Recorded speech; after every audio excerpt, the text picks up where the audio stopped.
Loan, because America wanted कि पाकिस्तान को bankrupt ना हो मगर इसको मैं काबू करूं। तो आपको काबू करने की कोशिश कर रहे हैं और अगर काबू करेगा तो पैसे भी देगा। तो पाकिस्तान उस सिचुएशन में फंसा हुआ है बिटवीन अमेरिका एंड चाइना।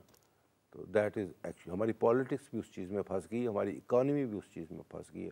सो हमें ये नहीं देखना चाहिए कि नवाज शरीफ ठीक है या नहीं ठीक है, या जरदारी ठीक है या नहीं ठीक है। हमें ये देखना चाहिए कि हम इस वक्त दो सुपर पावर्स के टसल में जा फंसे। अच्छा, पॉलिटिकल आपने स्टेबिलिटी की बात की और नवाज शरीफ का भी जिक्र हुआ, तो हम जानते हैं कि नवाज शरीफ आपके क्लासमेट भी रह चुके हैं। हम सैनतालीस में इकट्ठे थे 8-10 साल की उम्र से। तो आपने कभी उनको कोई मशवरा वगैरह नहीं दिया उनको, या फिर किसी आपके बिजनेस टेन्योर में इतनी ज़्यादा गवर्नमेंट्स रह चुकी हैं, किसी को कोई आपने मशवरा दिया हो कि यार how to make it all better? मेरी जान, मशवरा हुक्मरान नहीं किसी का सुनता ना उसको ज़रूरत होती किसी के मशवरे की। जी, हुक्मरान ऑफ द डे वो खुद ही सुपर होता है, तो इसके लिए वो फॉल डाउन कर जाता है। और वो मशवरा भी वो हुक्मरान जो भी है वो अपनी मर्ज़ी का मशवरा लेना चाहता है, उसकी मर्ज़ी का नहीं होगा जो वो सुनना नहीं चाहता, तो आप उसको मशवरा दे देंगे तो then he doesn't like you any more. तो ये है सिचुएशन। मेरा तजर्बा ये है कि हुक्मरान जो होता है, नॉट ओनली नवाज शरीफ, हर बंदा हुक्मरान जो है वो मशवरा एक्चुअली नहीं लेता, उसका सेट टारगेट होता है, उसी तरफ जा रहा होता है। बेशक वो गलत जा रहा है बट वो उधर कोई जा रहा है, उनकी बात सुन रहा है जो उसको उधर कोई लेकर जा रहे होते हैं। एंड दैट्स वाई हुक्मरान से गलतियाँ हो जाती हैं और ज़्यादा हो जाती हैं, सोच से ज़्यादा हो जाती हैं। मैं सोचता था कि हुक्मरान और उसके इर्द गिर्द जो लोग हैं उसके एडवाइज़र्स बड़े समझदार होंगे और बड़े फॉरसाइटेड होंगे, बट सिंस मुझे 85-86 से जब नवाज शरीफ चीफ मिनिस्टर बने और मुझे एक्सपोजर मिला इस मुल्क के अंदर पॉलिटिक्स का और देखने का, तो मेरा ये निचोड़ है कि हुक्मरान किसी की एडवाइस नहीं लेता, ना उसको ज़रूरत होती है, उसने वो करना है जो उसने सोचना है, और वो आज का सोच रहा होता है, कल का उसका कोई तल्लुक़ नहीं होता कि कल क्या होगा। उसने आज अपना वोट बैंक बनाना है जहाँ अपने नारे लगवाने हैं, एंड दैट इज़ इट। हर हुक्मरान का अपना एजेंडा है। तो ये तो हमने इस्टेब्लिश कर लिया कि कोई हुक्मरान आपका कोई भी मशवरा हो अगर आप देना भी चाहें तो वो नहीं सुनेगा, लेकिन अगर आपको मौका मिले गवर्नमेंट में जाने का, तो ऐसी क्या चीज़ें होंगी जो आप करेंगे to make it better for the real estate sector?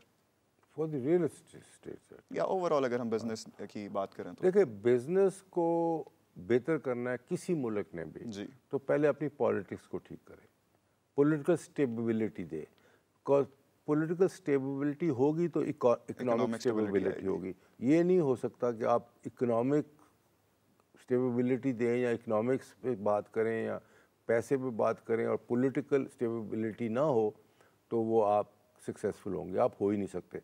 So political stability is number one.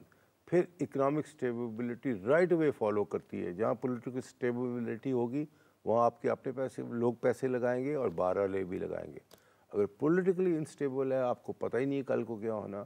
और let me tell you one thing, real estate में बहुत प्रॉब्लम है और बाकी बिजनेस में भी है। पाकिस्तान की प्रॉब्लम यह है कि लॉन्ग टर्म तो ना पॉलिसी कोई होती है, ना लॉन्ग टर्म कोई गवर्नमेंट चलती है, ना पता लगता है। अब आपका एक प्राइम मिनिस्टर भी पूरा टेन्योर नहीं कर नहीं सका। So look at the insecurity. तो जो एक प्राइम मिनिस्टर ने या एक गवर्नमेंट ने पॉलिसीज़ बनाई, जो दूसरी आई उसने उसको रिवर्स कर दिया, तो बिजनेसमैन तो वहीं मारा गया। उसने तो उस पॉलिसीज़ के मुताबिक एक्सपेंशन की। कल मुझे एक दोस्त मिला फैसलाबाद का, तो वो मुझे कह रहा था कि Faisalabad was booming 3-4 years back और बड़ा बूम हुआ, हम सब एक्सपेंशन में चले गए, हमारी एक फैक्ट्री हमने 3-3 लगा दी, और अब क्या है कि हमारी फैक्ट्री लोहे के बाहर हम मशीनरी बेच रहे हैं और बैंक हमने इंटरेस्ट लिया था 11-12% पे, अब 24% 23% पे इंटरेस्ट वही आ रहा है। तो हमें तो समझ ही नहीं आ रही हम देंगे क्या। सो बिज़नेस की जब पॉलिटिकल पॉलिसीज़ बदलती हैं तो बिज़नेस साथ ख़राब हो जाता है। तो यहाँ पे स्टेबल है ही कुछ नहीं, रहा ही कुछ नहीं। सो दैट इज़ वाई आपका बिजनेसमैन जो है वो परेशानी में रहता है, बिकॉज स्टेबिलिटी नहीं है, and that is our inherited problem. तो पब्लिक का ये बड़ा ओपिनियन है एक तरह से कि नवाज शरीफ साहब आते हैं, एम्प्लॉयमेंट अपॉर्चुनिटीज़ बढ़ जाती हैं, ये हो जाता है वो हो जाता है। तो आप किस तरह देखते हैं नवाज शरीफ की वापसी के साथ साथ मुल्क के हालात को बदलता हुआ देखते हैं आप, या आपको लगता है कि ये ऐसे स्टैटिक ही रहेगा? देखिए, नवाज शरीफ साहब आए वापस 100 दफ़ा आए, फ्री एंड फेयर इलेक्शन हो, और अगर नवाज शरीफ साहब इलेक्शन में जीतते हैं फिर तो रिज़ल्ट आ जाएगा, पॉजिटिव होगा। अदरवाइज़ कोई एक शख्सियत के आने के साथ आपकी इकॉनमी या आपकी स्टेबिलिटी नहीं आ सकती, बेशक वो जो मर्ज़ी करे, वो नहीं आ सकती। Root cause is fair and free election and let the person come whoever comes. तो अदरवाइज़ हमारी प्रॉब्लम ये है, हम इंडिविजुअल्स पे डालते हैं कि नवाज शरीफ अच्छा है या बुरा है, या फलाना बंदा अच्छा है या बुरा है। अच्छा बुरे की बात नहीं होती, बेशक। बात ब्रॉडर सेंस में देखते हैं, और उसमें आज तो पाकिस्तान एक सुपर पावर्स की वॉर गेम में लोकेशन वाइज फंसा हुआ है। अच्छा सर, ये सारी जितना भी हम देखें इर्द गिर्द हमारे मायूसी को, इस वजह से ब्रेन ड्रेनेज हमारे यहाँ बहुत ज़्यादा हो रहा है। हंड्रेड्स ऑफ थाउजेंड्स की तादाद में हमारे 10-12 लाख सुना चले गया बात जी हर साल बढ़ते जा रहे हैं, और एक खासे मैग्नीट्यूड के साथ बढ़ रहे हैं वो भी। तो इसको हमें किस तरह टैकल करना चाहिए, और ये क्यों इतना ज़रूरी है? मैं आपको अपना जवाब दे देता हूँ कि ये 2-3 साल से पहले कोई भी लड़का मेरे पास अगर आता था, दोस्त का बेटा या अपना एम्प्लॉई या कोई भी आता था, तो I had 20 suggestions to make him कि ये पाकिस्तान में काम कर लो, ये कर लो, वर्कशॉप खोल लो, ये कई चीज़ें होती थी कि मुझे पता था कि he will be better of doing that. आज जो आता है वो कहता है मैं बाहर जा रहा हूँ, तो मैं कहता हूँ गुड लक, बिकॉज यहाँ का पता कोई नहीं, तो कम से कम तुम जवान लड़के हो, तुम्हारी लाइफ तो बेहतर हो जाए। आज पता कुछ नहीं है कि पाकिस्तान की क्या सिचुएशन है और क्या नहीं होगी। और मैं एक और बात बताऊँ आपको कि we are heading towards a large world war almost, और उसका फ्लैश पॉइंट ऑलरेडी रशिया और यूक्रेन हो चुका हुआ है, ठीक है। और मैं कल देख रहा था, पोलैंड ने कहा 2 साल में मैंने अपनी फ़ौज डबल करनी है, और वो अपनी तैयारी कर रहा है, बिकॉज पोलैंड भी लगता है उनके साथ, और पोलैंड भी ऑलमोस्ट शुरू होने वाला है।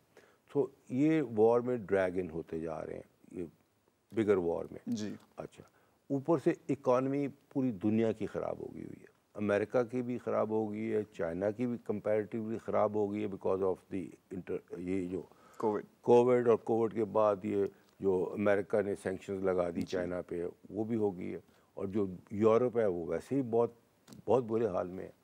तो दुनिया की इकॉनमी भी ख़राब है, और वॉर और पावर शिफ्ट हो रही है from America Europe to China, power shift है ना।